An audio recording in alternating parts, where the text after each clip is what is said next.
لبيك اللهم لبيك لبيك لا شريك لك لبيك. نیک بیوی. بسم اللہ الرحمن الرحیم. میرے دینی بہنوں اور بھائیوں، نکاح کرنے کی فضیلت. رسول اللہ صلی اللہ تعالی علیہ وسلم نے فرمایا کہ محتاج ہے وہ مرد جس کی بیوی نہ ہو. لوگوں نے عرض کیا اگرچہ وہ بہت مال والا ہو تب بھی وہ محتاج ہے؟ آپ صلی اللہ تعالی علیہ وسلم نے فرمایا ہاں، اگرچہ وہ بہت مال والا ہو.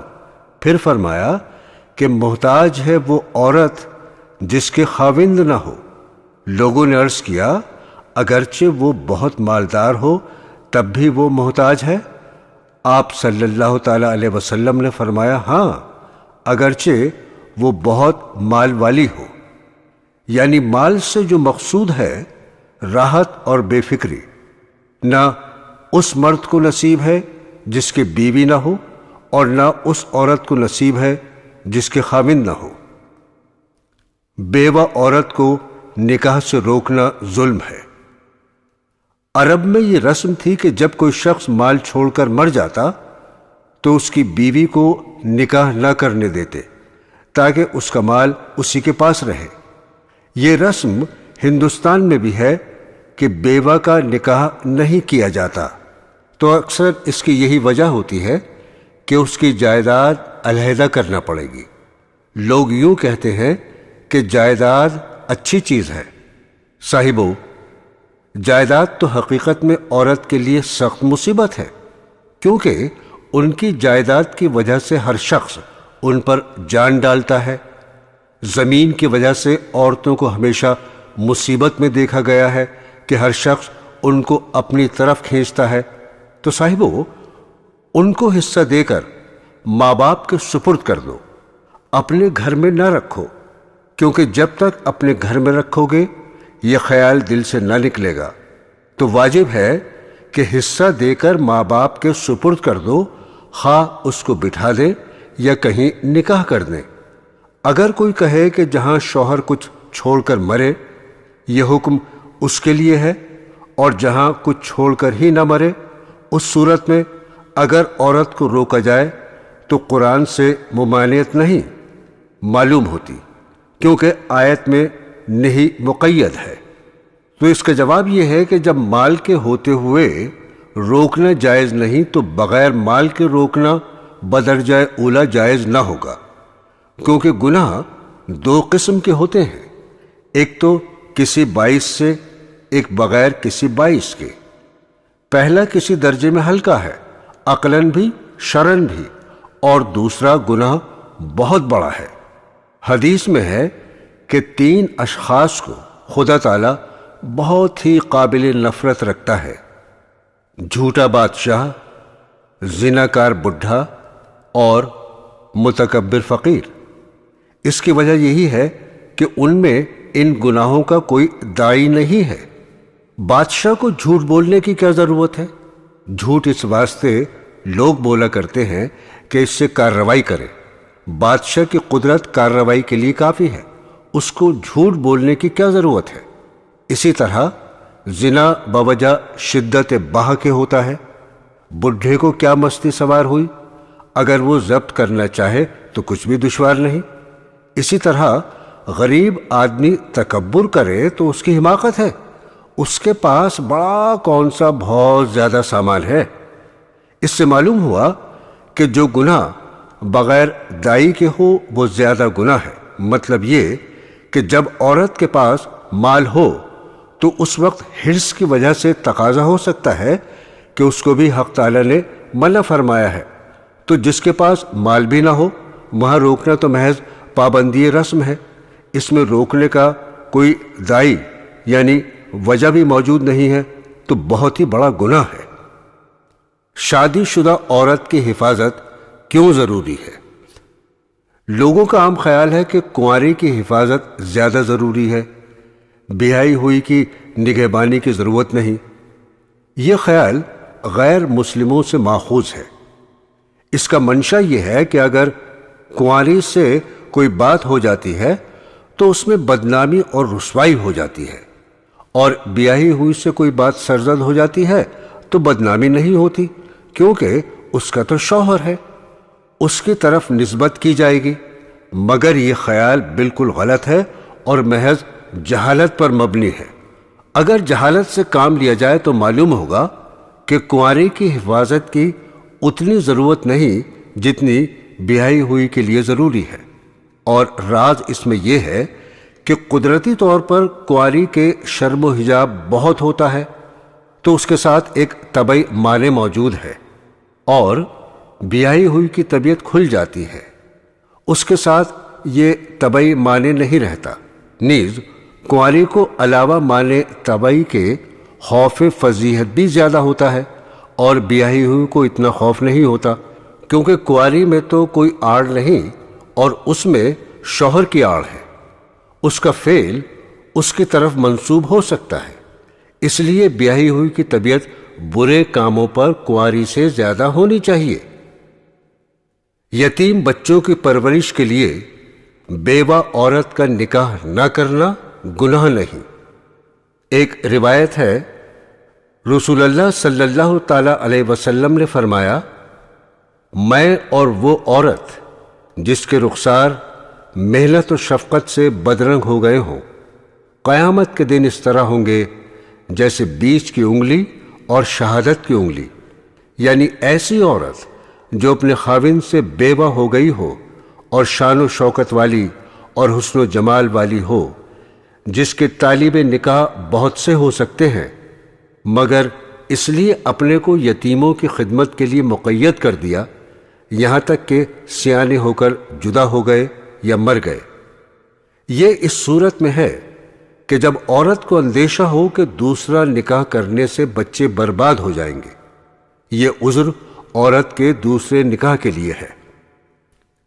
بالغ عورت کا نکاح اس کی رضامندی کے بغیر درست نہیں ہے۔ ابو سعید رضی اللہ تعالی عنہ سے روایت ہے کہ ایک شخص اپنی بیٹی کو نبی کریم صلی اللہ تعالی علیہ وسلم کے پاس لایا اور عرض کیا، یہ میری بیٹی نکاح سے انکار کرتی ہے۔ آپ صلی اللہ تعالی علیہ وسلم نے اس لڑکی سے فرمایا، نکاح کے بارے میں اپنے باپ کا کہنا مان لے۔ اس نے عرض کیا، قسم ہے اس ذات کی جس نے آپ صلی اللہ تعالی علیہ وسلم کو سچا دین دے کر بھیجا، میں نکاح نہ کروں گی جب تک آپ مجھے یہ نہ بتلا دیں کہ خاوند کا حق بیوی کے ذمے کیا ہے۔ آپ صلی اللہ تعالی علیہ وسلم نے فرمایا کہ ہر جائز معاملے میں خاوند کی اطاعت کرو۔ اس نے عرض کیا، قسم ہے اس ذات کی جس نے آپ کو سچا دین دے کر بھیجا، میں کبھی نکاح نہ کروں گی۔ آپ صلی اللہ تعالی علیہ وسلم نے فرمایا، عورتوں کا نکاح جب وہ شرعاً با اختیار ہوں بغیر ان کی اجازت کے مت کرو۔ برادران اسلام، اس کا عذر یہ تھا، یعنی اس لڑکی کا، کہ اس کو امید نہ تھی کہ خاوند کا حق ادا کر سکوں گی۔ آپ صلی اللہ تعالی علیہ وسلم نے اس کو مجبور نہیں فرمایا۔ اس سے معلوم ہوا کہ اگر نکاح سے روکنے والا کوئی معقول عذر ہو تو اس حالت میں نکاح ضروری نہیں رہتا۔ شوہر کی اطاعت۔ ایک روایت کے مطابق رسول اللہ صلی اللہ تعالی علیہ وسلم نے فرمایا، قسم ہے اس ذات پاک کی جس کے ہاتھ میں محمد صلی اللہ تعالی علیہ وسلم کی جان ہے، عورت اپنے پروردگار کا حق ادا نہ کرے گی جب تک اس شوہر کا حق ادا نہ کرے گی۔ یعنی صرف نماز روزہ رکھ کر یوں سمجھ بیٹھیں کہ میں نے اللہ تعالیٰ کا حق ادا کر دیا، وہ حق بھی پورا ادا نہ ہوا۔ حضرت ابو ہریرہ رضی اللہ تعالی عنہ سے روایت ہے کہ رسول اللہ صلی اللہ تعالی علیہ وسلم نے فرمایا، اگر میں کسی کو حکم دیتا کہ کسی کو سجدہ کرے تو بیوی کو حکم دیتا کہ وہ شوہر کو سجدہ کرے، اس سے کتنا بڑا حق شوہر ثابت ہوتا ہے۔ ایک اور روایت کے مطابق رسول اللہ صلی اللہ تعالی علیہ وسلم نے فرمایا، اس عورت کی نماز اس کے سر سے اوپر نہیں جاتی، یعنی قبول نہیں ہوتی جو اپنے خاوند کی نافرمانی کرے جب تک کہ وہ اس سے باز نہ آ جائے۔ شوہر کے حقوق۔ زوجہ کے ذمے شوہر کے حقوق یہ ہیں: 1. اس کی اطاعت اور ادب و خدمت اور دلجوئی رضا جوئی پورے طور سے بجا لائے، البتہ غیر شرعی امر میں عذر کر دے۔ 2. اس کی گنجائش سے زیادہ اس پر فرمائش نہ کرے۔ 3. اس کا مال بلا اجازت خرچ نہ کرے۔ 4. اس کے عزیز و اقارب کے ساتھ سختی نہ کرے جس سے شوہر کو رنج پہنچے، بالخصوص شوہر کے ماں باپ کو اپنا مخدوم سمجھ کر ادب و تعظیم سے پیش آئے۔ 5. اس کے مقدور سے یعنی اس کی حیثیت سے زیادہ نان و نفقہ طلب نہ کرے۔ 6. بغیر اجازت شوہر کے کسی کو گھر نہ آنے دے۔ 7. نفل نماز بغیر اس کی اجازت کے نہ پڑھے اور نفل روزہ بغیر اس کی اجازت کے نہ رکھے۔ 8. اگر صحبت کے لیے بلائے بغیر معنی شرعی کے اس سے انکار نہ کرے۔ 9. اپنے خاوند کو بوجہ افلاس یا بدصورتی کے حقیر نہ سمجھے۔ 10.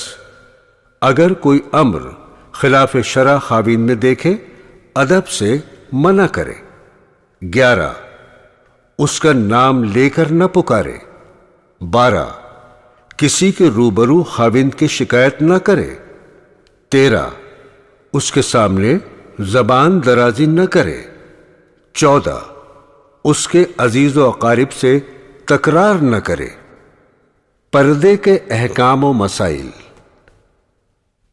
حضرت ابو موسیٰ اشعری رضی اللہ تعالی عنہ سے روایت ہے کہ رسول اللہ صلی اللہ تعالی علیہ وسلم نے فرمایا، جو عورت عطر لگا کر مردوں کے پاس سے گزرے تاکہ وہ اس کی خوشبو سونگھیں، وہ عورت زناکار ہے، اور ہر آنکھ جو اس کو دیکھے گنہگار ہے۔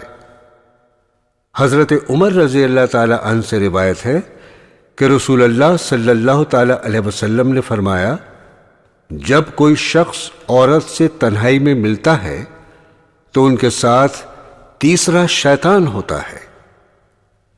عقبہ بن عامر رضی اللہ تعالی عنہ سے روایت ہے کہ رسول اللہ صلی اللہ تعالی علیہ وسلم نے فرمایا، عورتوں کے پاس آنے جانے سے بچو۔ کسی نے کہا، یا رسول اللہ صلی اللہ تعالی علیہ وسلم، شوہر کے بھائی کا کیا حکم ہے؟ حضور نے فرمایا، شوہر کا بھائی دیور تو موت ہے۔ باریک اور چست کپڑا پہننے کی ممانعت۔ رسول اللہ صلی اللہ تعالی علیہ وسلم نے فرمایا کہ میں نے ایسی دوزخی عورتوں کو نہیں دیکھا، یعنی میرے زمانے سے پیچھے ایسی عورتیں پیدا ہوں گی کہ کپڑے پہنے ہوں گی اور ننگی ہوں گی، یعنی نام کو بدن پر کپڑا ہوگا لیکن کپڑا باریک اس قدر ہوگا کہ تمام بدن نظر آئے گا، اور اترا کر بدن کو مٹکا کر چلیں گی، اور بالوں کے اندر موباف یعنی ربن جو کپڑے کا ہوتا ہے، ایک بالوں کو لپیٹ کر اس طرح باندھیں جس سے بال بہت سے معلوم ہوں، جیسے اونٹ کا کوہن ہوتا ہے۔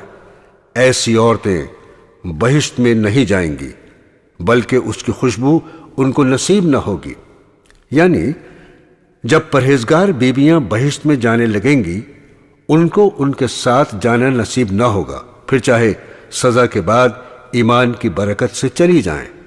حضرت ام سلمہ رضی اللہ تعالی عنہا سے روایت ہے کہ میں اور میمونہ رضی اللہ تعالی عنہا رسول اللہ صلی اللہ تعالی علیہ وسلم کی خدمت میں حاضر تھیں۔ اتنے میں ایک نابینا صحابی آئے، اور یہ واقعہ پردہ کا حکم ہونے کے بعد کا ہے۔ رسول اللہ صلی اللہ تعالی علیہ وسلم نے فرمایا، تم دونوں ان سے پردے میں ہو جاؤ۔ ہم نے عرض کیا کیا وہ نابینا نہیں ہے؟ نہ ہم کو دیکھتے ہیں نہ ہم کو پہچانتے ہیں؟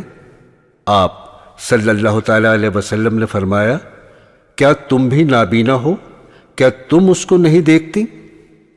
عورتوں کو پردے میں رکھنا ان پر ظلم نہیں، حدیث نبوی ہے، یعنی عورتوں سے اچھا برتاؤ کرو کیونکہ وہ تمہارے پاس مثل قید کے ہیں، اور جو شخص کسی کے ہاتھ میں قید ہو اور ہر طرح اس کے بس میں ہو اس پر سختی کرنا جمع مردی کے خلاف ہے، کیونکہ مقید ہو کر رہنے ہی کا نام تو پردہ ہے۔ نیز پردہ اس سے بھی ثابت ہوتا ہے کہ پردہ کا منشا حیا اور عورت کے لیے امر طبعی ہے، اور امر طبعی کے خلاف کسی کو مجبور کرنا باعث اذیت پہنچانا دلجوئی کے خلاف ہے۔ پس عورتوں کو پردے میں رکھنا ان پر ظلم نہیں بلکہ حقیقت میں دلجوئی ہے۔ پردہ کس عمر سے کرانا مناسب ہے؟ حضرت مولانا اشرف علی تھانوی رحمت اللہ علیہ سے دریافت کیا گیا کہ پردہ کس عمر سے چاہیے؟ ارشاد فرمایا غیروں سے تو 7 برس سے بھی کم اور رشتہ داروں سے 7 برس کی عمر سے۔ میری رائے یہ ہے کہ جب تک لڑکی پردے میں بیٹھ نہ جائے، ایک چھلا بھی نہ پہنایا جائے اور کپڑے بھی سفید یا معمولی چھیٹ وغیرہ کے پہنے۔ اس میں دین کی بھی مصلحتیں ہیں اور دنیا کی بھی، بلکہ بسا اوقات سیانی کے سامنے آنے سے اتنے فتنے نہیں ہوتے جتنے ناسمجھ کے سامنے آنے سے ہوتے ہیں، کیونکہ سیانی خود حیا کرتی ہے اور مردوں کو موقع کم دیتی ہے۔ نیز مرد سمجھتا ہے کہ سیانی سمجھدار ہے، اس کے سامنے دلی خیالات عملاً ظاہر کر دوں گا تو سمجھ جائے گی، اور ناسمجھ کے سامنے یہ رکاوٹ موجود نہیں ہوتی۔ عورتوں کے لباس سے متعلق احکام شریعت یعنی فقہی مسائل۔ مسئلہ: بہت باریک کپڑا جیسے ململ، جالی، آب رواں ان کا پہننا اور ننگے رہنا دونوں برابر ہے۔ حدیث شریف میں آیا ہے بہت ہی کم کپڑا پہننے والی عورتیں قیامت کے دن ننگی سمجھی جائیں گی، اگرچہ کرتا دوپٹہ دونوں باریک ہوں تو یہ تو اور بھی غضب ہے۔ مسئلہ: مردانہ جوتا پہننا اور مردانی صورت بنانا جائز نہیں۔ حضرت صلی اللہ تعالی علیہ وسلم نے ایسی عورتوں پر لعنت فرمائی۔ مسئلہ: عورت کو سارا بدن سر سے پیر تک چھپائے رکھنے کا حکم ہے، غیر محرم کے سامنے کھولنا درست نہیں، البتہ بوڑھی عورت کو صرف منہ اور ہتھیلی اور ٹخنے سے نیچے پیر کھولنا درست ہے، اور باقی بدن کھولنا کسی طرح درست نہیں ہے۔ ماتھے پر سے اکثر دوپٹہ سرک جاتا ہے اور اس طرح غیر محرم کے سامنے آ جاتی ہے، یہ جائز نہیں۔ غیر محرم کے سامنے ایک بال بھی نہیں کھولنا چاہیے، بلکہ جو بال کنگھی میں ٹوٹتے ہیں اور کٹے ہوئے ناخن بھی کسی ایسی جگہ ڈالے کہ کسی غیر محرم کی نگاہ نہ پڑے، نہیں تو گنہگار ہوگی۔ اسی طرح اپنے بدن کے کسی حصے یعنی ہاتھ پاؤں وغیرہ کو نامحرم مرد کے بدن سے لگانا درست نہیں۔ مسئلہ: جوان عورت کو غیر مرد کے سامنے اپنا منہ کھولنا درست نہیں، نہ ایسی جگہ کھڑی ہونا جہاں کوئی دوسرا دیکھ سکے۔ اس سے معلوم ہو گیا کہ نئی دلہن کی منہ دکھائی و نمائی کا جو دستور ہے کنبے کے سارے مرد آ کر دیکھتے ہیں، یہ ہرگز جائز نہیں اور بڑا گناہ ہے۔ مسئلہ: ناف سے لے کر رانوں تک کے نیچے تک کا بدن کسی عورت کے سامنے بھی کھولنا درست نہیں۔ بعضی عورتیں ننگی سامنے نہاتی ہیں، یہ بڑی بے غیرتی اور ناجائز بات ہے۔ مسئلہ: اپنے پیر کے سامنے آنا ایسا ہی ہے جیسے کسی غیر محرم کے سامنے آنا، اس لیے یہ بھی جائز نہیں ہے۔ اسی طرح لے پالک لڑکا کسی دوسرے کا بیٹا جس کو گود لے لیا ہو بالکل غیر ہوتا ہے۔ لڑکا بنانے سے سچ مچ لڑکا نہیں بن جاتا، سب کو اس سے وہی برتاؤ کرنا چاہیے جو بالکل غیروں کے سامنے ہوتا ہے۔ اس طرح جو نامحرم رشتہ دار ہیں جیسے دیور، جیٹھ، بہنوئی، نندوئی، چچازاد، پھوپھیزاد اور ماموزاد بھائی بہن وغیرہ سب شرع میں غیر ہیں، سب سے گہرا پردہ کرنا چاہیے۔ مسئلہ: زمانہ حمل میں اگر دائی سے پیٹ ملوانا ہو تو ناف سے نیچے کا بدن کھولنا درست نہیں، دوپٹہ وغیرہ ڈال لینا چاہیے۔ بلا ضرورت دائی کو بھی دکھانا جائز نہیں ہے۔ یہ جو دستور ہے کہ پیٹ ملتے وقت دائی بھی دیکھتی ہے اور دوسرے گھر کی تمام عورتیں، ماں بہن وغیرہ بھی دیکھتی ہیں، یہ بالکل جائز نہیں۔ مسئلہ: جتنے بدن کا دیکھنا جائز نہیں وہاں ہاتھ لگانا بھی جائز نہیں۔ اس لیے نہاتے وقت اگر بدن بھی نہ کھولے تب بھی نائن وغیرہ سے رانے ملوانا درست نہیں، اگرچہ کپڑے کے اندر ہاتھ ڈال کر ملے۔ البتہ اگر نائن اپنے ہاتھ میں کیسا یعنی گلوز پہن کر کپڑے کے اندر ہاتھ ڈال کر ملے تو یہ جائز ہے۔ مسئلہ: ہیجڑے اور اندھے کے سامنے آنا بھی جائز نہیں ہے۔ مسئلہ: اگر کوئی مجبوری ہو تو ضرورت کے موافق اپنا بدن دکھلا دینا درست ہے۔ مثلا ران میں پھوڑا ہے تو صرف پھوڑے کی جگہ کھولو، زیادہ ہرگز نہ کھولو۔ اس کی صورت یہ ہے کہ پرانا پاجامہ اور چادر پہن لو اور پھوڑے کی جگہ پھاڑ دو یا کاٹ دو۔ اس کو جراح یا ڈاکٹر دیکھ لے، لیکن جراح کے سوا اور کسی کو دکھانا جائز نہیں ہے، نہ کسی مرد کو اور نہ کسی عورت کو۔ البتہ اگر ناف اور زانو کے درمیان نہ ہو، کہیں اور ہو تو عورت کو دکھلانا درست ہے۔ اسی طرح عمل لیتے وقت صرف ضرورت کے مطابق دکھانا چاہیے۔ عمل کا مطلب ہے یعنی اس جگہ کا معائنہ کرتے وقت یا مرہم لگاتے وقت۔ یہی حکم دائی جنائی کا ہے کہ ضرورت کے وقت اس کے سامنے بدن کھولنا درست ہے، لیکن جتنی ضرورت ہے اس سے زیادہ کھولنا درست نہیں۔ بچہ پیدا ہونے کے وقت یا کوئی دوا لگاتے وقت فقط اتنا ہی بدن کھولنا چاہیے، بالکل ننگی ہو جانا جائز نہیں۔ اس کی صورت یہ ہے کہ کوئی چادر وغیرہ باندھ لی جائے اور ضرورت کے موافق دائی کے سامنے بدن کھولا جائے، رانے وغیرہ نہ کھلنے پائیں اور دائی کے سوا کسی اور کو بدن دیکھنا درست نہیں۔ بالکل ننگا کر دینا اور ساری عورتوں کے سامنے بیٹھ کر دیکھنا بالکل حرام ہے۔ آن حضرت صلی اللہ تعالی علیہ وسلم نے فرمایا، ستر دیکھنے والی اور دکھانے والی دونوں پر خدا کی لعنت ہو۔ اس قسم کے مسئلوں کا بہت خیال رکھنا چاہیے۔ مسئلہ: نامحرم کے ساتھ تنہائی کی جگہ بیٹھنا لیٹنا درست نہیں، اگر دونوں الگ الگ کچھ فاصلے پر ہوں تب بھی جائز نہیں۔ زیور اور لباس کے احکام و مسائل: 1. عورت کو باریک کپڑا پہننا گویا ننگا پھرنا ہے۔ 2. اگر تانا ریشم اور بانا سوت کا ہو تو مذائقہ نہیں۔ 3. کپڑا داہنی طرف سے پہننا شرعاً بہتر ہے، مثلا داہنی آستین سے پہلے پہنو۔ کپڑا پہن کر اپنے مولا کا شکر ادا کرنے سے بہت سے گناہوں سے مغفرت ہوتی ہے۔ 4. کپڑے میں نہ اس قدر زینت و اہتمام کرو کہ انگشت نمائی ہونے لگے کہ ریا اور تکبر ہے، اور نہ بالکل بد حیثیت میلا گندا ہو کہ نعمت کی ناشکری ہو، سادگی کے ساتھ میانہ روی رہے۔ 5. عورت کے لیے بہتر ہے کہ ہاتھوں کو مہندی لگائے اور کچھ نہیں تو ناخن ہی کو لگا لے۔ 6.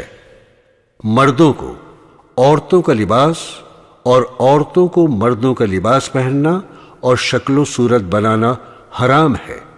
7. بجتا زیور جیسے گھنگرو وغیرہ پہننا ممنوع ہے۔ 8.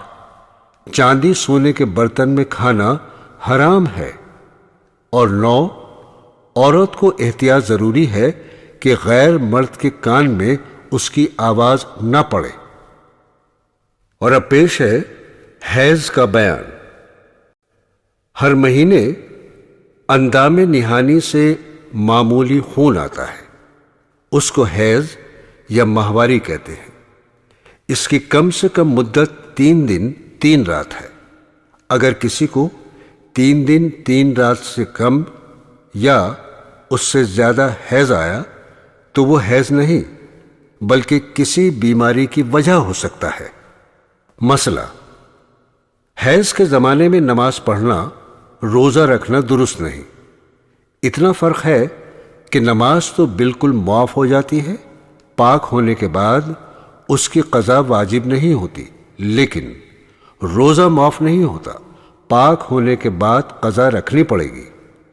نفاس کا بیان۔ بچہ پیدا ہونے کے بعد اندام نہانی سے جو خون آتا ہے اس کو نفاس کہتے ہیں۔ اس کی زیادہ سے زیادہ مدت 40 دن ہے اور کم سے کم کوئی حد نہیں۔ اگر کسی کو آدھ گھڑی آ کر بند ہو جائے وہ بھی نفاس ہے۔ مسئلہ: نفاس میں بھی نماز بالکل معاف ہے، روزہ معاف نہیں بلکہ اس کی قضا رکھنا چاہیے۔ زمانہ حیض میں ذکر اللہ۔ مسئلہ: حیض کے زمانے میں مستحب ہے کہ نماز کے وقت وضو کر کے کسی پاس جگہ تھوڑی دیر بیٹھ کر اللہ اللہ کیا کرے تاکہ نماز کی عادت چھوٹ نہ جائے اور پاک ہونے کے بعد نماز سے گھبرائے نہیں۔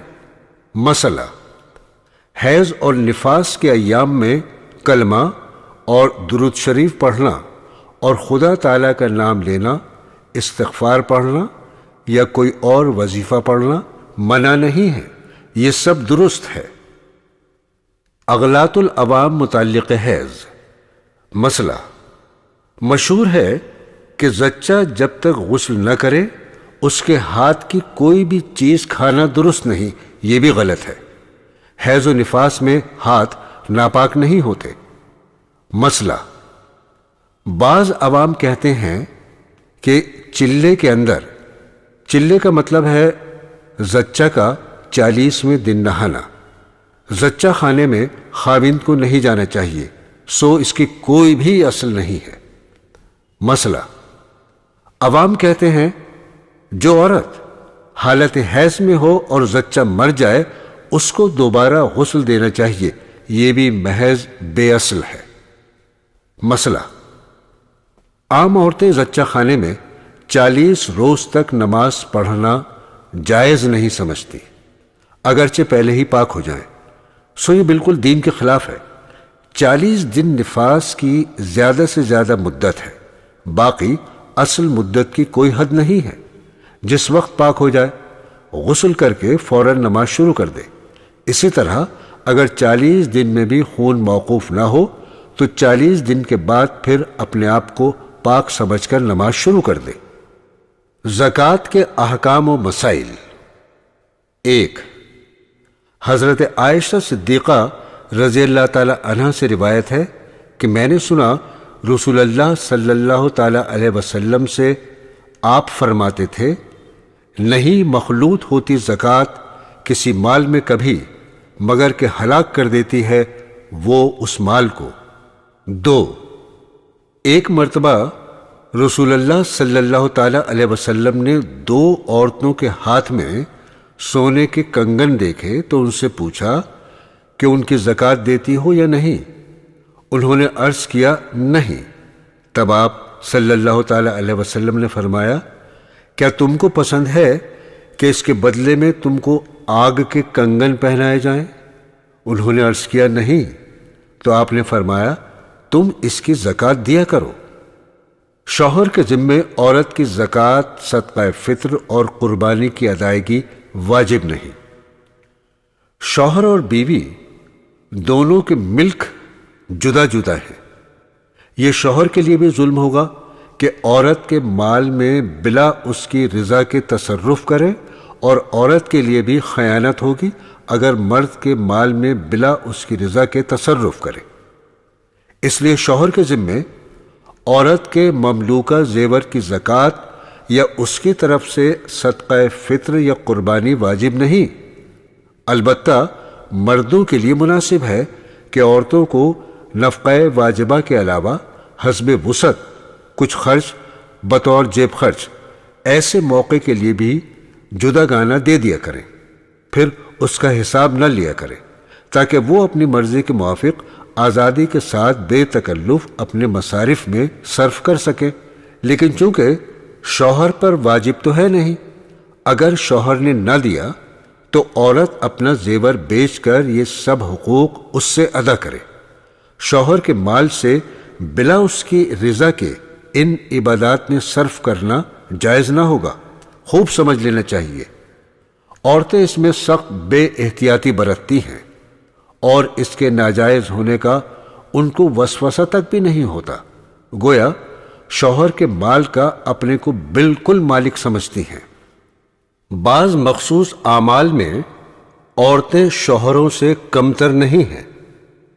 1، رسول اللہ صلی اللہ تعالی علیہ وسلم نے فرمایا کہ عورت اپنی حالت حمل سے لے کر بچہ جننے اور دودھ چھڑانے تک فضیلت اور ثواب میں ایسی ہے جیسے اسلام کی راہ میں سرحد کی نگہبانی کے لیے، جس میں ہر وقت مجاہد لڑنے کے لیے تیار رہتا ہے، اور اگر اس درمیان میں مر جائے تو اس کو شہید کے برابر ثواب ملتا ہے۔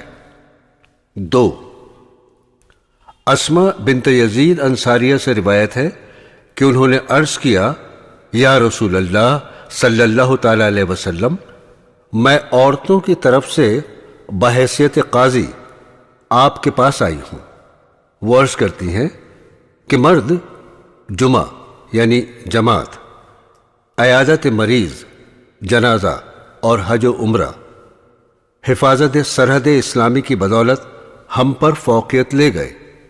آپ صلی اللہ تعالی علیہ وسلم نے فرمایا کہ تو واپس جا اور عورتوں کو خبر کر دے کہ تمہارا اپنے شوہر کے لیے بناؤ سنگار کرنا یا حق شوہری ادا کرنا اور شوہر کی رضامندی کی طالب رہنا اور شوہر کی مرضی کا اتباع کرنا، یہ ان سب اعمال کے برابر ہے۔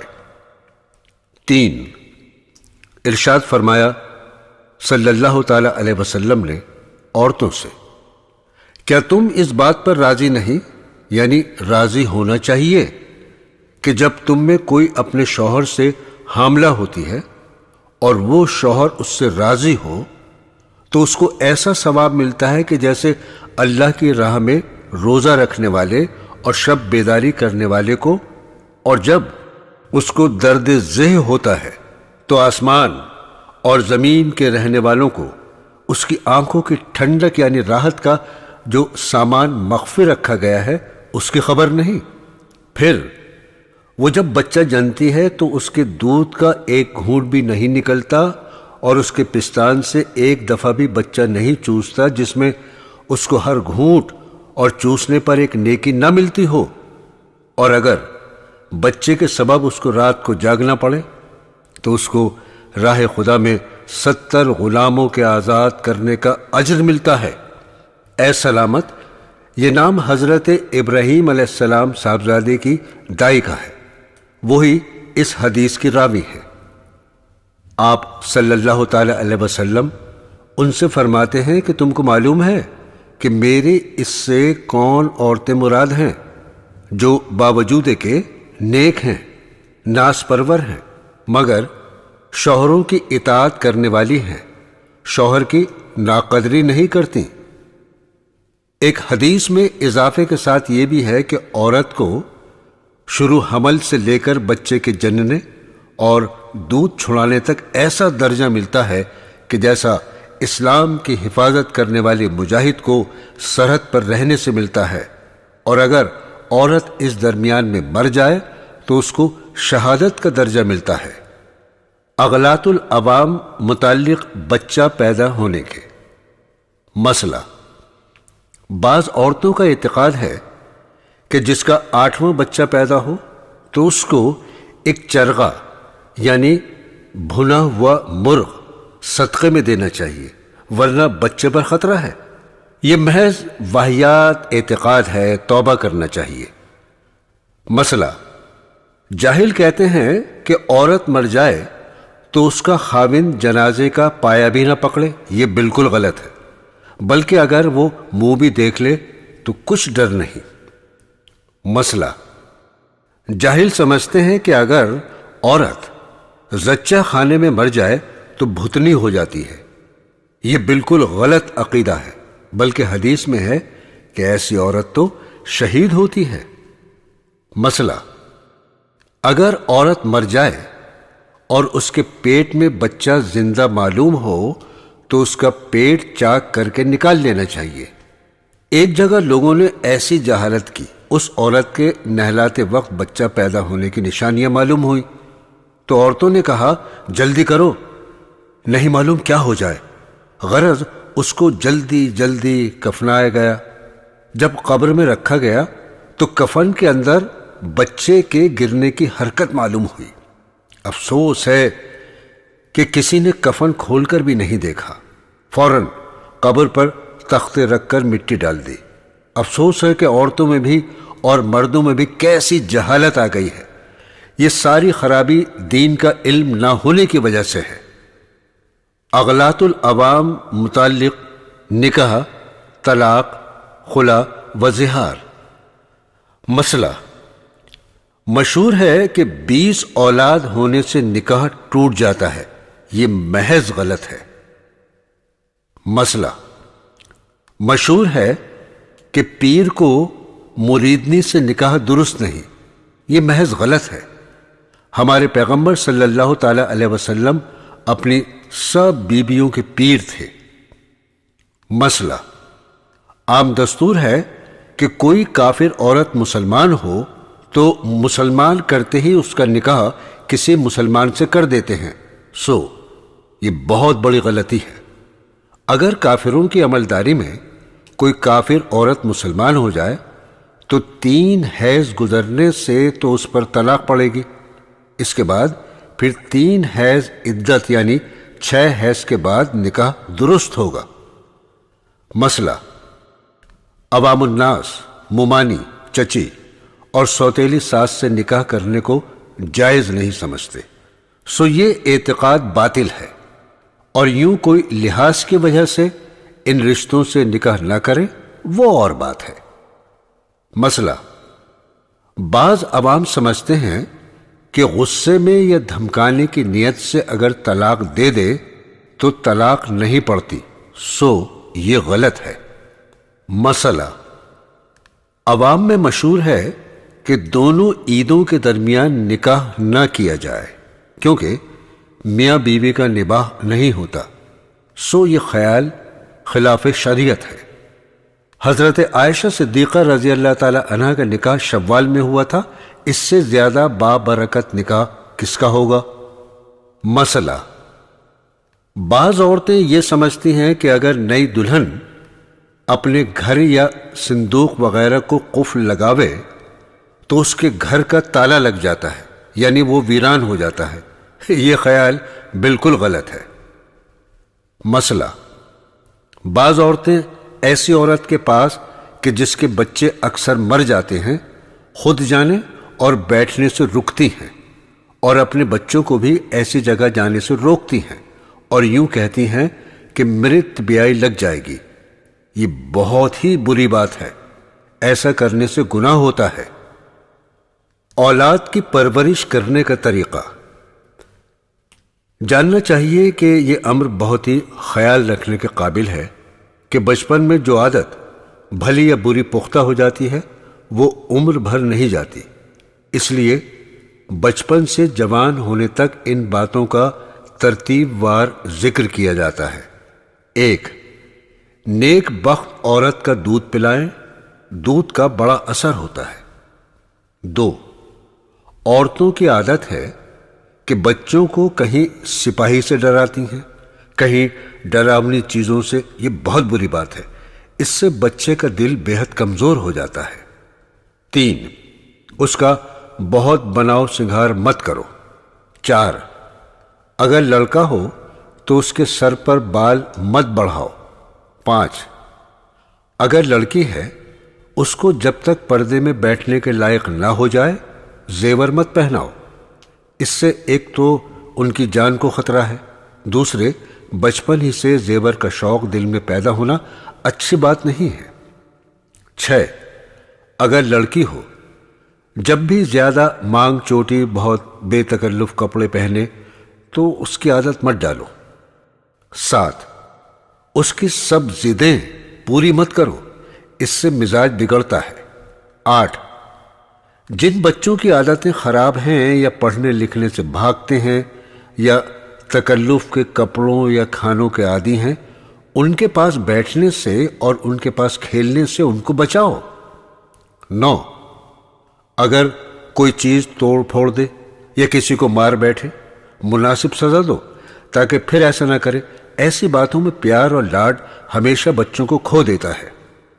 10 جب بچے سے کوئی بات خوبی کی ظاہر ہو اس پر خوب شاباش دو، پیار کرو، بلکہ اس کو کچھ انعام دو تاکہ اس کا دل بڑھے، اور جب اس کی بری بات دیکھو اول تنہائی میں اس کو سمجھاؤ اور کہو دیکھو بیٹا یہ بہت بری بات ہے، دیکھنے والے کیا کہتے ہوں گے اور جس کو خبر ہوگی وہ دل میں کیا کہے گا، خبردار پھر مت کرنا۔ نیک بخت لڑکے ایسا نہیں کیا کرتے، اور پھر وہی کام کرے تو مناسب سزا دو۔ 11 ان باتوں سے ان کو نفرت دلاتے رہو، غصہ کرنا، جھوٹ بولنا، کسی کو دیکھ کر جلنا یا ہرس کرنا، چوری کرنا، چغلی کھانا، اپنی بات پر اڑے رہنا، بے فائدہ بے فضول باتیں کرنا، بے بات ہنسنا یا زیادہ ہنسنا، دھوکہ دینا، بھلی بری بات کا نہ سوچنا۔ اور جب ان باتوں میں سے کوئی بات ہو جائے تو فوراً اس کو روکو اور اس پر اس کو تنبیہ کرو۔ 12 کسی وقت ان کو نیک لوگوں کی حکایتیں سنایا کرو۔ 13 ان کو ایسی کتابیں مت دو جن میں عشق و عاشقی کی باتیں یا شرع کے خلاف مضمون ہوں یا بیہودہ قصے غزلیں وغیرہ ہوں۔ 14 آتش بازی یا باجا یا فضول چیزیں خریدنے کے لیے پیسے مت دو۔ بہو کو ساس سسر سے نباہ کرنے کا طریقہ: جب تک ساس سسر زندہ رہیں ان کی خدمت اور تابعداری کو فرض جانو اور اسی میں اپنی عزت سمجھو، اور ساس نندوں سے الگ ہو کر رہنے کی ہرگز فکر نہ کرو۔ ساس اور نندوں سے بگاڑ ہو جانے کی یہی تو جڑ ہے۔ خود سوچو کہ ماں باپ نے اس کو پالا پوسا اور اب بڑھاپے میں اس آسرے پر اس کی شادی کی کہ ہم کو آرام ملے گا، اور جب بہو آئی تو ڈولے سے اترتے ہی یہ فکر کرنے لگی کہ میاں آج ہی ماں باپ کو چھوڑ دیں۔ پھر جب ماں کو معلوم ہوتا ہے کہ یہ بیٹے کو ہم سے چھڑاتی ہے تو فساد برپا ہو جاتا ہے۔ تو کنبے کے ساتھ مل جل کر رہو، اپنا معاملہ شروع سے ادب لحاظ کا رکھو، اپنا کوئی کام دوسروں کے ذمے نہ رکھو، اور اپنی کوئی چیز پڑی نہ رہنے دو کہ فلاں اس کو اٹھا لے گی۔ جو کام ساس نندیں کرتی ہیں تم اس کے کرنے سے آر نہ کرو، تم خود بے کہے ان سے لے لو اور کام کر دو، اس سے ان کے دلوں میں تمہاری محبت پیدا ہو جائے گی۔ جب دو آدمی چپکے باتیں کرتے ہوں تو ان سے الگ ہو جاؤ اور اس کی ٹوہ میں مت رہو کہ آپس میں کیا باتیں ہو رہی ہوں گی، اور خواہ یہ بھی نہ خیال کرو کہ کچھ ہماری باتیں ہوتی ہوں گی۔ یہ بھی ضرور خیال رکھو سسرال میں بے دلی سے مت رہو، اگرچہ نیا گھر ہونے کی وجہ سے جی نہ لگے لیکن جی کو سمجھانا چاہیے۔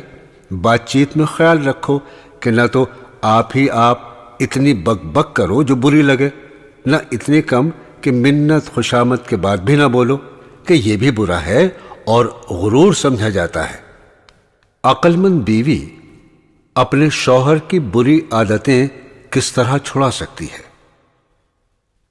ذرا سے شبے پر تہمت نہ لگاؤ کہ تم فلاں عورت کے ساتھ بہت ہنسا کرتے ہو وہاں زیادہ جایا کرتی ہو کہ اس میں اگر مرد بے قصور ہو تو تم ہی سوچو اس کو کتنا برا لگے گا، اور اگر سچ مچ اس کی عادت ہی خراب ہے تو یہ خیال کرو کہ تمہارے غصہ کرنے اور بکنے جھکنے یا کوئی اور دباؤ ڈال کر زبردستی کرنے سے تمہارا ہی نقصان ہے۔ اپنی طرف سے دل میلا کرانا ہو تو کرا لو، ان باتوں سے کہیں عادت چھوٹتی ہے؟ عادت کو اگر چھڑانا ہو تو عقل مندی سے چھڑاؤ، تنہائی میں چپکے سے سمجھاؤ۔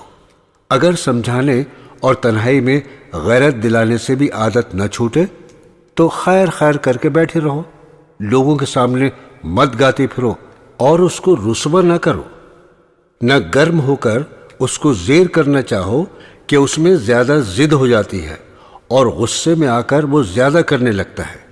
اگر تم غصہ کرو گی اور لوگوں کے سامنے بک بک کر رسوا کرو گی تو جتنا تم سے بولتا تھا اتنا بھی وہ نہیں تم سے بولے گا، پھر اس وقت تم روتی پھرو گی۔ اور یہ خوب یاد رکھو کہ مردوں کو خدا نے شیر بنایا ہے، دباؤ اور زبردستی سے ہرگز زیر نہیں کر سکتے۔ ان کے زیر کرنے کی بہت آسان ترکیب خوشامد اور تابعداری ہے۔ ان پر غصہ گرمی کر کے دباؤ ڈالنا بڑی غلطی اور نادانی ہے، اگرچہ اس کا انجام ابھی سمجھ میں نہیں آتا، لیکن جب فساد کی جڑ پکڑ گئی تو کبھی نہ کبھی ضرور اس کا خراب نتیجہ پیدا ہوگا۔ مردوں کے رشوت لینے کی زیادہ ذمہ دار عورتیں۔ عورتوں کی فضول خرچیوں کی بدولت بالخصوص پان اور لباس و آرائش اور رسوم اور تقریبات کی وجہ سے مسلمان پنپنے نہیں پاتے اور ان کے گھر کو، جائیداد کو، تجارت کو گھن سا لگ رہا ہے کہ آہستہ آہستہ بالکل خاتمہ ہو جاتا ہے، بلکہ ان اخراجات کی بدولت دنیا کے ساتھ ان کا دین تک برباد ہوتا ہے۔ ملازم مردوں کے زیادہ حصے کے رشوت لینے کی ذمہ دار عورتوں کی یہی فضول خرچیاں ہیں، ورنہ اکثر گھروں میں دنیا کی بھی رونق رہے اور مردوں کا تقوی بھی محفوظ رہے۔ بلکہ اگر عورت ذرا مضبوطی اختیار کرے تو مرد کو مجبوراً متقی بننا پڑے۔ بہت نظائر ایسے موجود ہیں کہ عورتوں نے مردوں پر زور دیا کہ اگر تم رشوت نہ چھوڑو گے تو ہم تمہاری کمائی کا نہ کھائیں گے نہ پئیں گے۔ ادھر مرد عورت کا تعلق، ادھر سے اس خلوص کی برکت، مجموعے کا اثر یہ ہوا کہ مردوں کو رشوت سے توبہ کرنی پڑی۔ عورت کو چندہ وغیرہ میں شوہر سے مشورہ لینا مناسب ہے۔ عورتوں کو جائز نہیں کہ شوہر کی چیز اس کی اجازت کے بغیر چندے میں دیں، اور جو چیز خود ان کی اپنی ملک ہو اگرچہ شوہر کی اجازت کے بغیر اس کا دینا جائز ہے، مگر حضور صلی اللہ تعالی علیہ وسلم نے فرمایا ہے کہ عورت شوہر سے مشورہ کر کے دے۔ ہر صورت میں مردوں کو اپنی بیویوں کی قدر کرنی چاہیے۔ ہر صورت میں مردوں کو اپنی بیویوں کی دو وجہ سے قدر کرنی چاہیے۔ ایک تو بیوی ہونے کی وجہ سے کہ وہ ان کے ہاتھ قید ہیں، اور یہ بات جوان مردی کے خلاف ہے کہ جو ہر طرح اپنے بس میں ہو اس کو تکلیف پہنچائی جائے۔ دوسرے، دین کی وجہ سے۔ نیک بیویوں کی خصلت اور تعریف حدیث شریف کی روشنی میں فرمایا رسول اللہ صلی اللہ تعالی علیہ وسلم نے، ایسی عورت پر اللہ تعالیٰ کی رحمت نازل ہو کہ رات کو اٹھ کر تہجد پڑھے اور اپنے خاندان کو بھی جگائے کہ وہ بھی نماز پڑھے۔ فرمایا رسول اللہ صلی اللہ تعالی علیہ وسلم نے، جس عورت کے 3 بچے مر جائیں اور وہ ثواب سمجھ کر صبر کرے تو بہشت میں داخل ہوگی۔ ایک عورت بولی، یا رسول اللہ صلی اللہ تعالی علیہ وسلم، کہ جس کے 2 بچے ہی مرے ہوں؟ آپ نے فرمایا کہ 2 کا بھی یہی ثواب ہے۔ اور ایک صحابی نے ایک بچے کے مرنے کا پوچھا، آپ صلی اللہ تعالی علیہ وسلم نے اس کے متعلق بھی فرمایا کہ یہی ثواب ہے۔ رسول اللہ صلی اللہ تعالی علیہ وسلم نے فرمایا، کہ جو حمل گر جائے وہ بھی اپنی ماں کو گھسیٹ کر بہشت میں لے جائے گا، جبکہ ثواب سمجھ کر صبر کرے۔ رسول اللہ صلی اللہ تعالی علیہ وسلم کی خدمت میں ایک عورت حاضر ہوئی۔ اس کے ساتھ 2 بچے تھے، ایک گود میں لے رکھا تھا، دوسرے کی انگلی پکڑی ہوئی تھی۔ آپ نے دیکھ کر ارشاد فرمایا کہ یہ عورتیں اول پیٹ میں بچے کو رکھتی ہیں، پھر جنتی ہیں، پھر ان کے ساتھ کس طرح محبت اور مہربانی کرتی ہیں۔ اگر ان کا برتاؤ خاوندوں سے برا نہ ہوا کرتا تو ان میں جو نماز کی پابند ہوتی بس بہشت میں ہی چلی جایا کرتی۔ تو بیویوں، خدا کی محبت کا ایسا ورد پیدا کرو کہ سب درد اس کے سامنے ہلکے ہو جائیں۔ حضرت حذیفہ کی والدہ کا ذکر۔ حضرت حذیفہ رضی اللہ تعالیٰ عنہ ایک صحابی تھے۔ فرماتے ہیں، میری والدہ نے ایک بار مجھ سے پوچھا، تم کو حضرت صلی اللہ تعالیٰ علیہ وسلم کی خدمت میں گئے ہوئے کتنے دن ہوئے ہیں؟ میں نے بتلایا اتنے دن ہوئے۔ مجھ کو بہت برا بھلا کہا۔ میں نے کہا اب جاؤں گا اور مغرب آپ صلی اللہ تعالیٰ علیہ وسلم کے ساتھ ہی پڑھوں گا اور آپ سے عرض کروں گا کہ میرے لیے اور تمہارے لیے بخشش کی دعا کریں۔ چنانچہ میں گیا اور مغرب اور عشاء پڑھی۔ جب عشاء پڑھ کر آپ صلی اللہ تعالیٰ علیہ وسلم چلے، میں بھی ساتھ ہو لیا۔ میری آواز سن کر فرمایا، حذیفہ ہے؟ میں نے کہا جی ہاں۔ فرمایا کیا کام ہے؟ اللہ تعالیٰ تمہاری اور تمہاری ماں کی بخشش کرے۔ دیکھو کیسی اچھی بیوی تھی، اپنی اولاد کے لیے ان باتوں کا بھی خیال رکھتی تھی کہ حضرت صلی اللہ تعالیٰ علیہ وسلم کی خدمت میں گئے یا نہیں۔ بیویوں، تم بھی اپنی اولاد کو تاکید رکھو کہ بزرگوں کے پاس جا کر بیٹھا کریں، ان سے دین کی باتیں سیکھا کریں، اچھی صحبت کی برکت حاصل کیا کریں۔ اصلاح خواتین۔ رسول اللہ صلی اللہ تعالی علیہ وسلم نے عورتوں کو خطاب کر کے فرمایا، اے عورتوں کے گروہ تم صدقہ دو، اس لیے کہ مجھے دکھلایا گیا ہے کہ تم اہل نار میں سب سے زیادہ ہو۔ عورتوں نے عرض کیا، یا رسول اللہ صلی اللہ تعالی علیہ وسلم، اس کی کیا وجہ ہے؟ فرمایا، تم لعنت ملامت بہت کرتی ہو اور خاوند کی ناشکری کرتی ہو، تمہاری عقل بھی ناقص ہے اور دین بھی۔ ہوشیار، مرد کی عقل کو سلب کرنے والا کوئی نہیں دیکھتا۔ عورتوں نے عرض کیا، یا رسول اللہ صلی اللہ تعالی علیہ وسلم، ہمارے دین اور عقل کے نقصان کی کیا وجہ ہے؟ فرمایا، کیا عورت کی شہادت مرد کی شہادت سے نصف یعنی آدھی نہیں ہے؟ عورتوں نے عرض کیا، بے شک ہے۔ فرمایا، یہ نقصان عقل ہے۔ پھر فرمایا، کیا یہ بات نہیں ہے کہ جب کوئی حیض سے ہوتی ہے تو نہ نماز پڑھتی ہے نہ روزہ رکھتی ہے، یا حیض کے زمانے میں نہ نماز پڑھتی ہے نہ روزہ رکھتی ہے؟ عرض کیا، بے شک۔ فرمایا کہ بس یہ نقصان دین ہے۔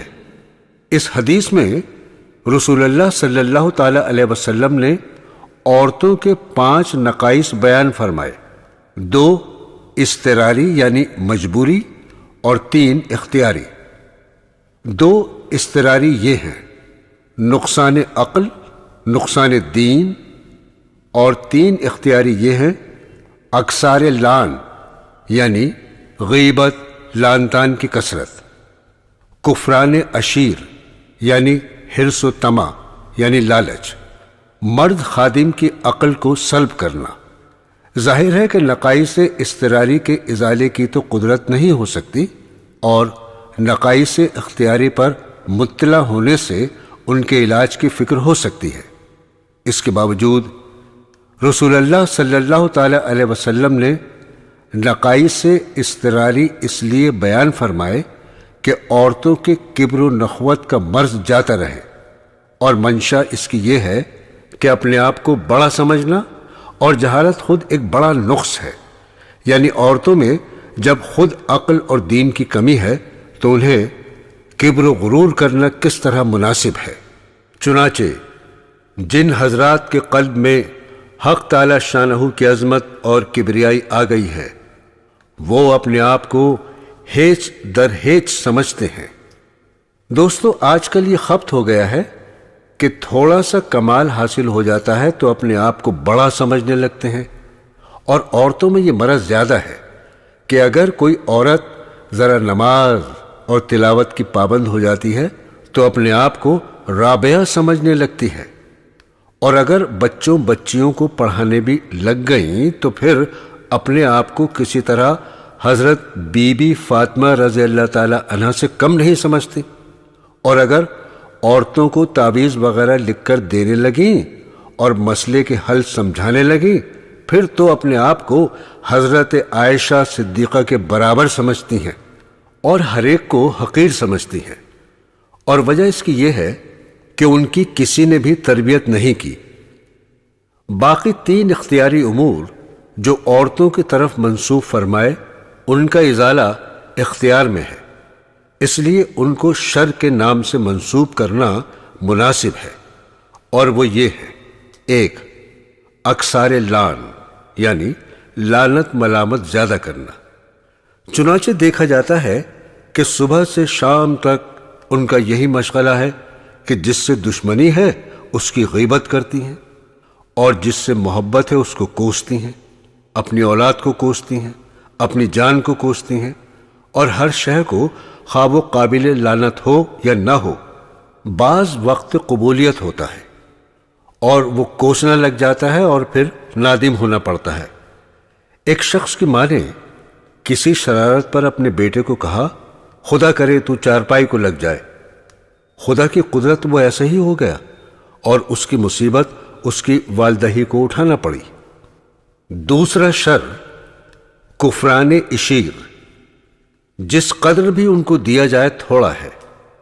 مولانا مولوی عبد الوہاب صاحب دہلوی مرحوم فرمایا کرتے تھے کہ ان کے پاس کتنا ہی کپڑا ہو، جب پوچھو کہ کپڑا ہے تو کہیں گے کیا ہے، 4 چیتھڑے ہیں، اور برتن کیسے ہی عمدہ اور کثرت سے ہوں مگر یوں ہی کہیں گے کیا ہے، 4 ٹھیکرے۔ الغرض لباس، زیور، برتن، مکان، ہر چیز فضول خرچی۔ اور نبی کریم صلی اللہ تعالی علیہ وسلم نے مال کے ضائع کرنے سے منع فرمایا ہے۔ اسی طرح عورتیں شادی بیاہ، سوگ اور رسومات، کھانے پینے جہیز وغیرہ دینے میں بے حد اسراف کرتی ہیں، جن میں شرک و بدعت کی آمیزش ہوتی ہے۔ باقی تفاخر اور ریا نمود سے تو کوئی رسم خالی نہیں، اس لیے سب رسومات سے توبہ کر کے حضور صلی اللہ تعالی علیہ وسلم اور ازواج مطہرات کی اتباع اور پیروی کرنا چاہیے۔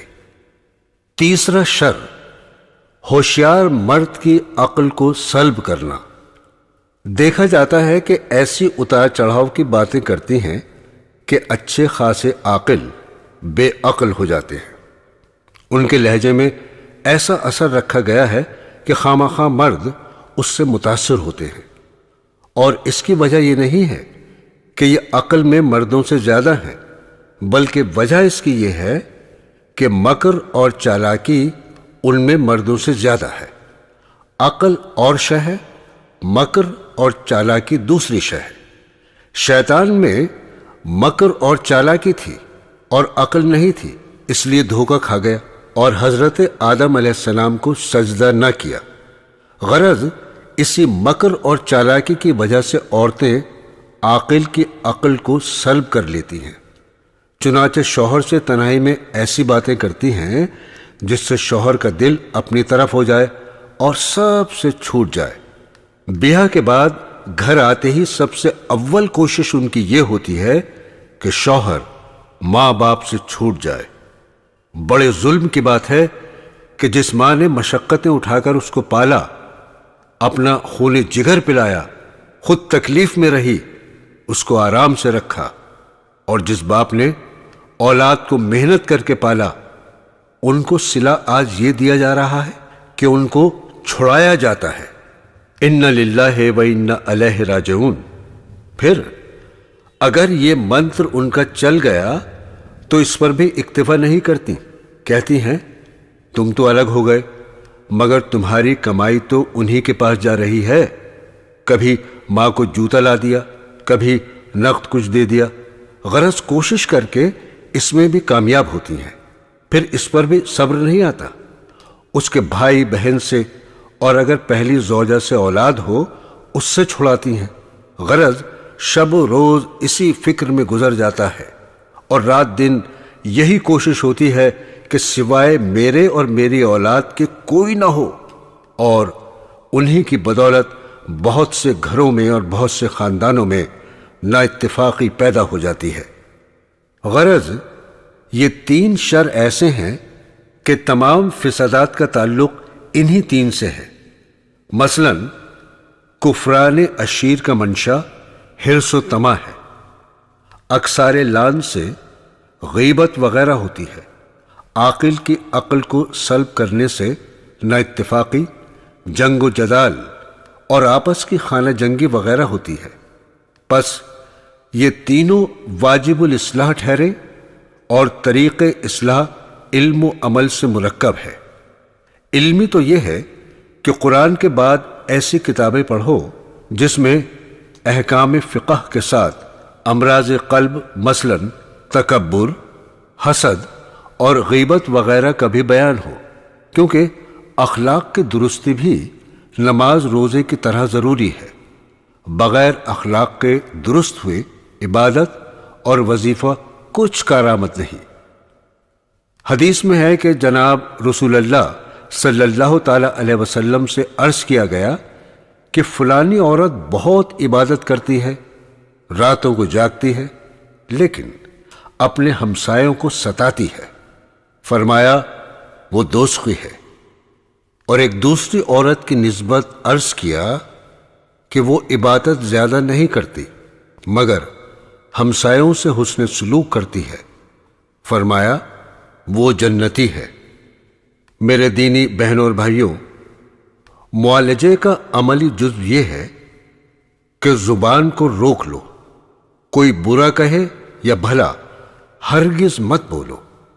اس سے شوہر کی ناشکری، عاقل کی عقل کو سلب کرنا، لعن طعن، حسد، غیبت وغیرہ کی کثرت، سب امراض جاتے رہیں گے، کیونکہ جب زبان روک لی جائے گی اور اس قوت سے کام نہ لیا جائے گا تو یہ تمام امراض ختم ہو جائیں گے۔ دوسرے یہ کہ ایک قوت مقرر کر کے یہ سوچا کرو کہ دنیا کیا چیز ہے، اور یہ دنیا چھوٹنے والی ہے۔ موت کا اور موت کے بعد جو امور پیش آنے والے ہیں، جیسے قبر اور منکر نکیر کا سوال، اور اس کے بعد قبر سے اٹھنا، حساب کتاب، پل صراط پر چلنا، سب روزانہ سوچا کرو۔ اس سے حب جاہ، حب مال، تکبر، حرص اور اس کے فروغ، غیبت، حسد وغیرہ، اس سے سب امراض جاتے رہیں گے۔ اب دعا کرنی چاہیے کہ اللہ تعالی ہم سب کو توفیق عطا فرمائے۔ آمین ثم آمین۔